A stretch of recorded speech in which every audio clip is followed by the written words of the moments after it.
Alright, so I wanted to give an update on the progress of my knife. I'll upload the other video for this, but so I got done roughing out the shape, and this was just done with basically angle grinders and files.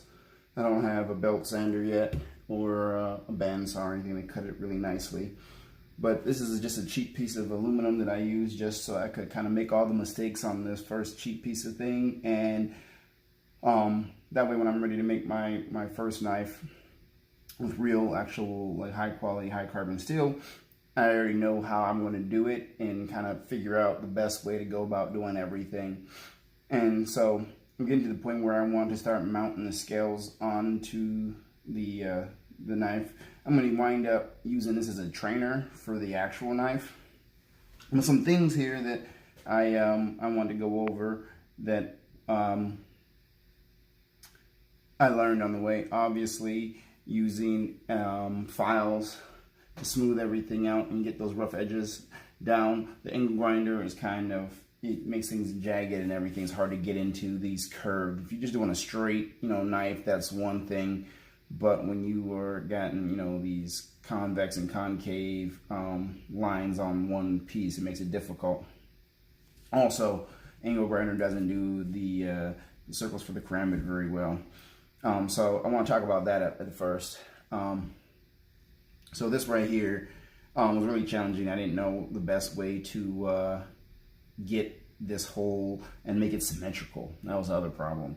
So I drew it out with a compass, and it was perfectly circular on the drawing, that the paper that I had glued to the stock. And this is just tracing paper that I drew the design on, and then just basically glued it on. I would have that. I know there's layout fluid and everything that you can get. I didn't have that at the time.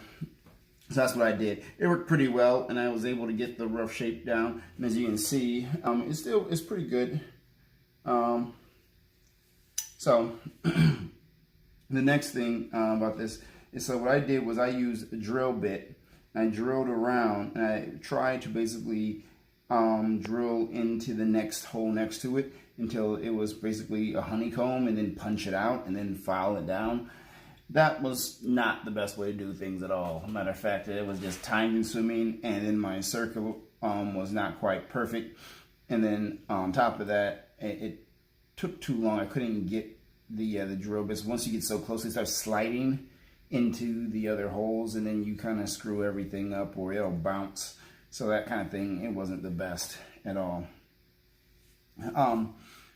So now, if you look, I started another one just to kind of give me an idea on how easy or whatever it is could be. So this right here, I'm not done cutting it out on the angle grinder, but I wanted to show. This is just going to be basically more of a straight knife. So I'm removing some of the stock here to get that, and I still need to remove the rest of this here. But if you notice, this hole right here, this is going to be in there for the grab, okay, is a lot cleaner. And that's because I found a better way to put these holes in. So instead of using like a little drill bit like this is a 1/8 inch drill bit. And I was drilling little tiny holes all around, and then trying to like angle it to get in and cut it out, and then file the rest of it. That's what I did on this knife. Instead of doing that on this one, basically I punched one center hole with the 1/8, and then I used a bigger drill bit to make a bigger hole just to get this started. And this is what I wound up getting, okay? And these right here, they will drill down and deburr the holes for you way better than what I was doing. And they're really simple. Once you get the starter hole, you just fit this in, and as you drill, this will then widen and widen until you get the desired diameter. Way easier, saves a bunch of time, and these are really cheap comparatively to how much time you're going to save, and you can reuse them, okay? So that's great. Makes a nice symmetrical hole, and you can just take the file and clean it up. When you get ready to, finish the knife off, you can get any sanding paper you want to put in here and really get that nice and smooth. But it's still pretty nice and smooth as it is, with just basically rough filing. after that. Doesn't make a lot of mess, and it's a lot easier. It's not jagged as this was, and it's much better, much more symmetrical hole. The other thing that I'm getting ready was playing with is what kind of pins I was going to use, and I got these 1/8 brass rod pins that I'm going to use. I just basically cut them with the angle grinder, basically 1.5 inches. That way I'll be able to mount them and have enough room, and then I can always cut off the rest and then sand everything down.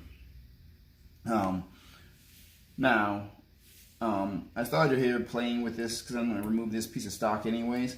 So I wanted to see, so I used the 1/8 inch drill bit, and I just drilled a straight line down in just like that, just to see what it was. And when I cut this with the angle grinder, it had little burrs and stuff around the edge. And so I took out just a basic file and I just cleaned up the edges here so they weren't burred out or anything. And it fits pretty snugly in here as is, just like that, you know.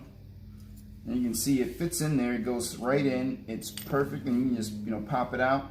But it's not so loose that it just falls all the way through automatically. And you don't want that anyways. You want it to be pretty snug. So that way, when you put the epoxy or whatever to glue it on there, you don't have a lot of extra space, and then that can possibly break or whatever, or too much play in the joint. Now, what I wanted to do was, when I ordered my scales, I misread the description. I thought there were 2 scales. There was only 1, so I had to, when it came, I had to then order the other one. It's on its way. It hasn't got here yet, but I still want to start playing with the idea of how to locate and what I want to do with the this right here. And this is just micarta. I bought it from a vendor on Amazon. It was cheap. I think it was like $6 or $7. Got the prime shipping and everything, so it should be here any day now. Maybe I'll get lucky and it'll be here today. So what I did was, I wanted to make sure I knew the rough shape of the handle and everything. So I have it right here. As you can see, this is kind of the outline right here where I'm going to stop the actual handle, and then this will be the blade and everything else. And I'm going to have a cut right here, dive cut, where the bevel is going to start. So what I did was, I wanted to trace it, so I tried to pin, but being that this is already black, the pin didn't show up. The magic marker that I had was also black, so it didn't really show up well. So the idea that I had was, instead of doing that, this is micarta. It's, you know, it's hard enough, but it's not like it's metal or anything like that, where it's going to be like impervious to anything. I just clamped it in place where I wanted it, and I took my compass that I was using for drawing out my designs and everything, and I just used the tip of the compass, and I just scratched in.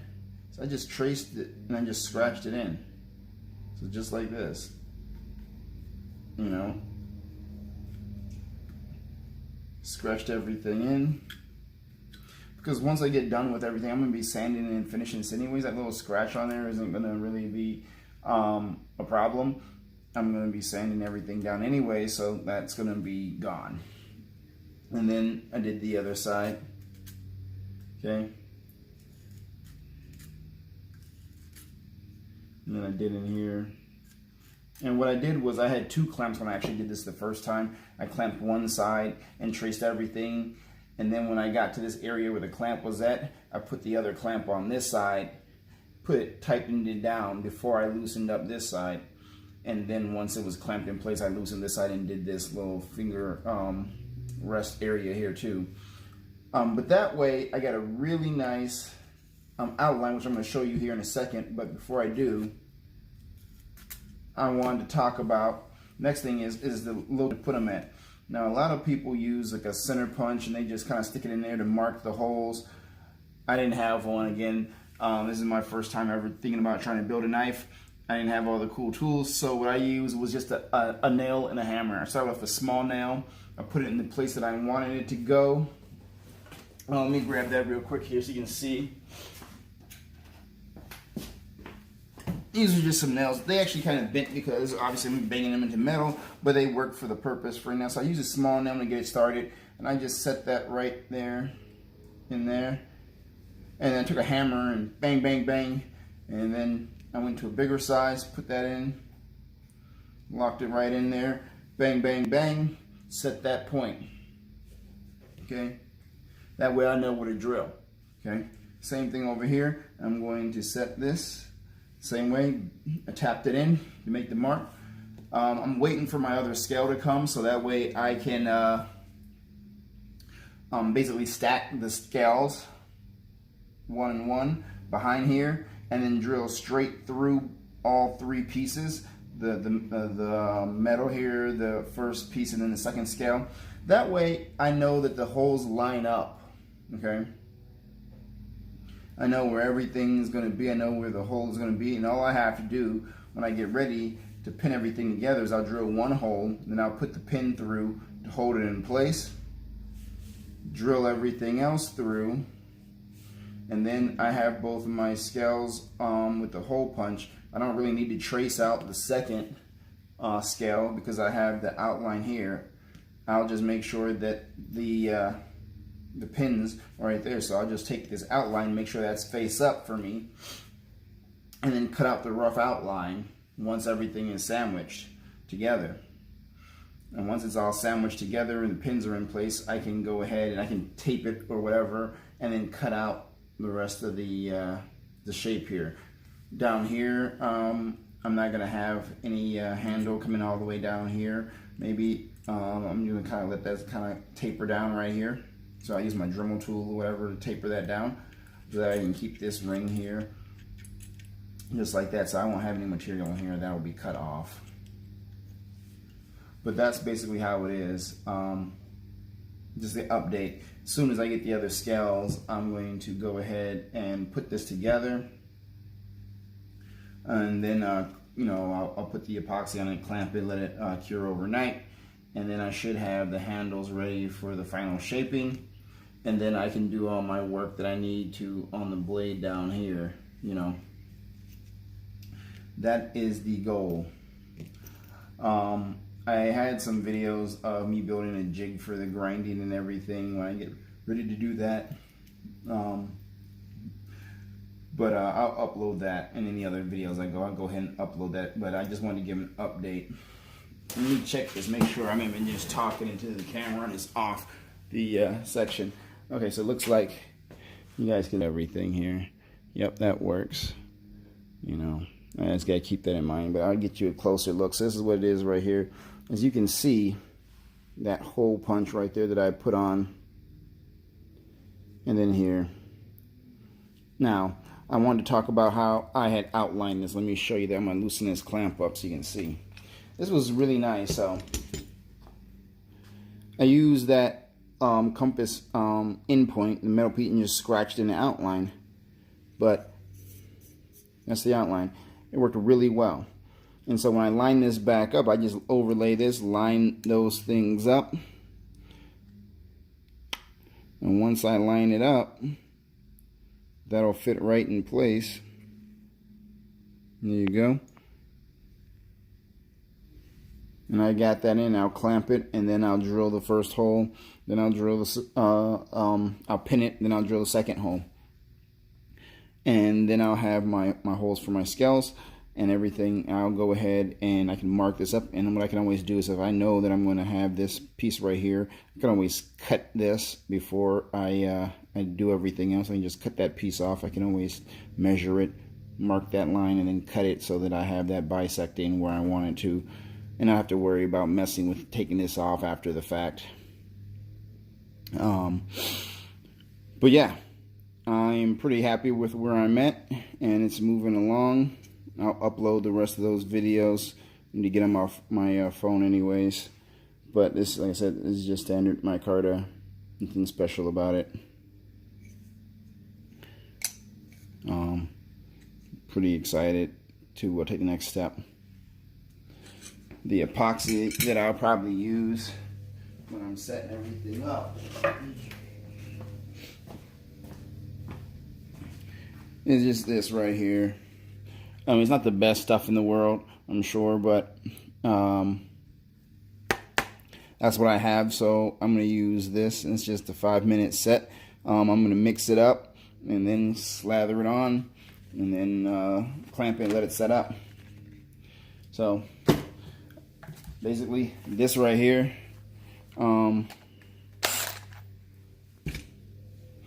this one right here is what I was using, and it looks like I pulled that, let me see here, what is the diameter? It looked like I got up to,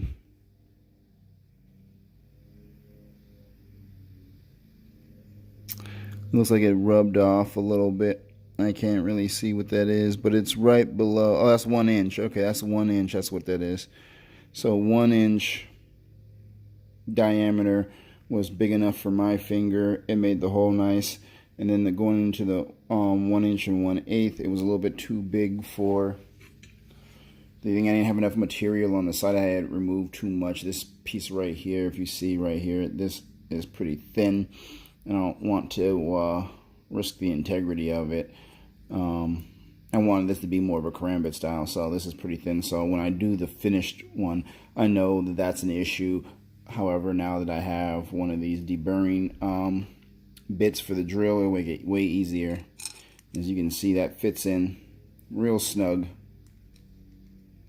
Okay, and it's in there. Okay, I'll show it from that way. This is like the best little thing that I found as far as making symmetrical holes for any rings or anything like that you want to do. That's the way to go. If you're just doing holes for like your pins, or just to, if they're not big holes, if you want to reduce weight or have more material for epoxy to grab onto in the handle, you can use just a regular drill and it'll work just fine. Like I said, this right here, this is 1/8 inch and it works really well. And I drill right through in there just like that with the drill. And then the brass rod, this is also 1/8, and if you can see right there, if you can see, let me see if I can get it to focus. There we go.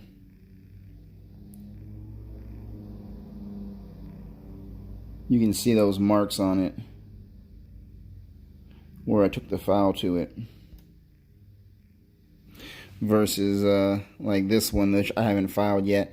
You can see that it's kind of jagged there. That'll get hung up on the side. So if you don't do anything with them, you know, trying to put this through, it's going to give me a hard time. You'll think it won't fit. You just gotta file the edges here, and that will help you have that fit in, because this doesn't fit in real good. But the piece that I filed right here, just a little tiny bit right there, that fits right in. Okay, and that'll be my pin.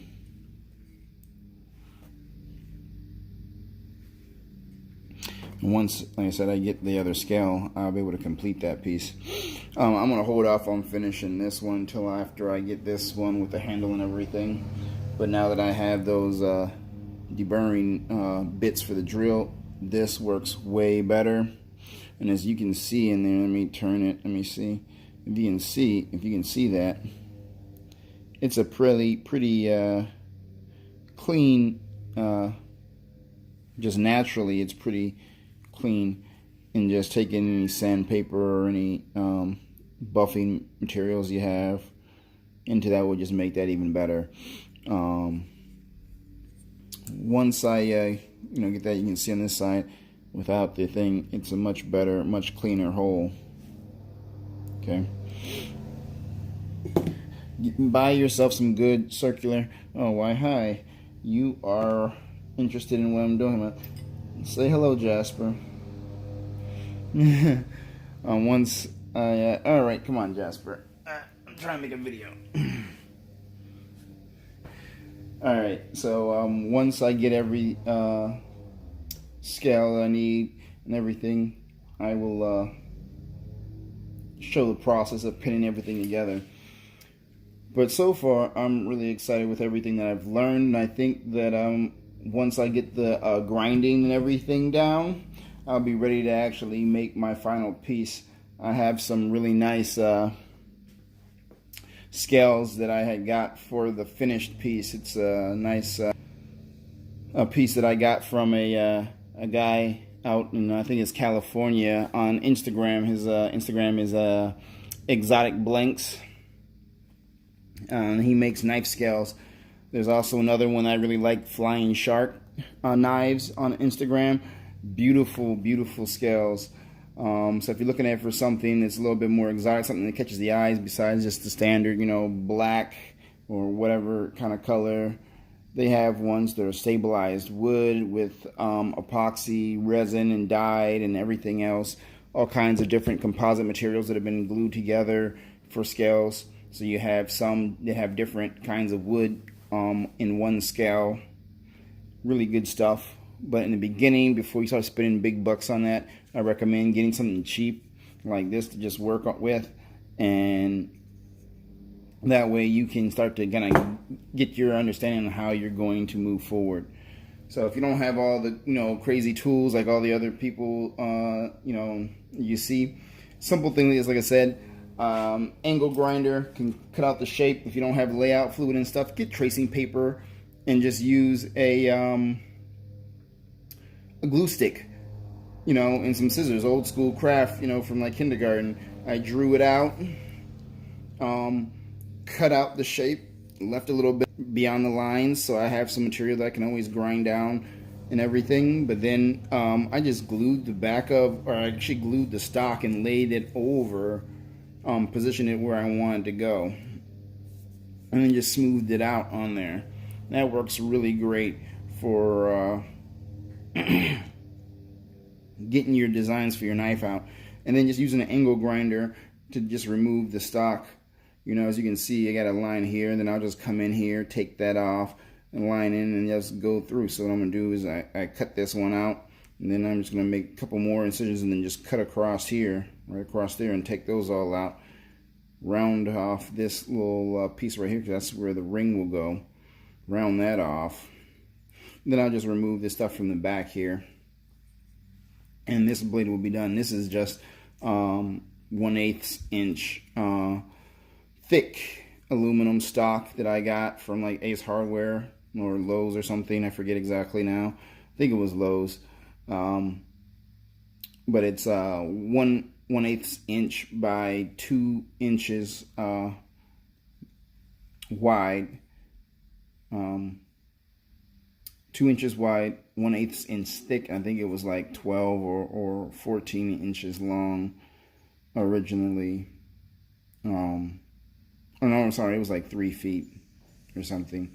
Like but anyways, it was cheap, and I got more than enough material that I could try a couple of different knife designs and really get, you know, down how I want to proceed forward with, you know, my knife making.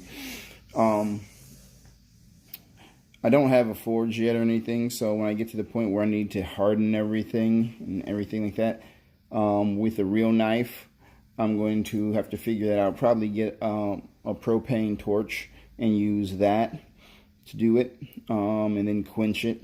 I plan on going with 1095 still, because it's easy to heat treat, and I can either oil quench it or water quench it, and then I can anneal it in the oven or toaster oven, and then that way I'll get the flexibility without it being too rigid.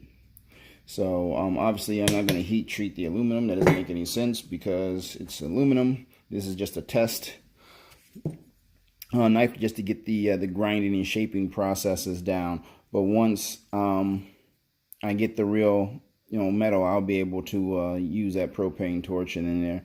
But I like this design. It has a good feel to it. And once the scale's on it, it'll give the handle here a little bit more width, so it'll feel better and more substantial in your hand. But that's what that's for right there. I can put my finger in the ring, or it can be used in the reverse grip, which is really nice as well. As you can see, angle that there. So nice, has a good feel. And now that I've cleaned up this, it spins quite nicely. You know, I can hold it in that reverse grip. I can hold it in a more traditional grip with or without the finger in the hole there.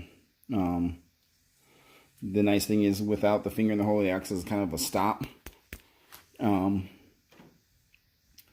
There in your hand, and then it had a nice little piece right here for the thumb rest where I can really use the thumb to help press in if I need a cut, and it has a nice ergonomic feel to it. So there, I like the swooping lines here on the top of the blade here. This will be a false edge, and then I'll have this one come on up. So other than that, I think I'm good with the video here. So I'm just waiting for the rest of the supplies at scale, and then I can put this stuff together. Alright, thanks for watching.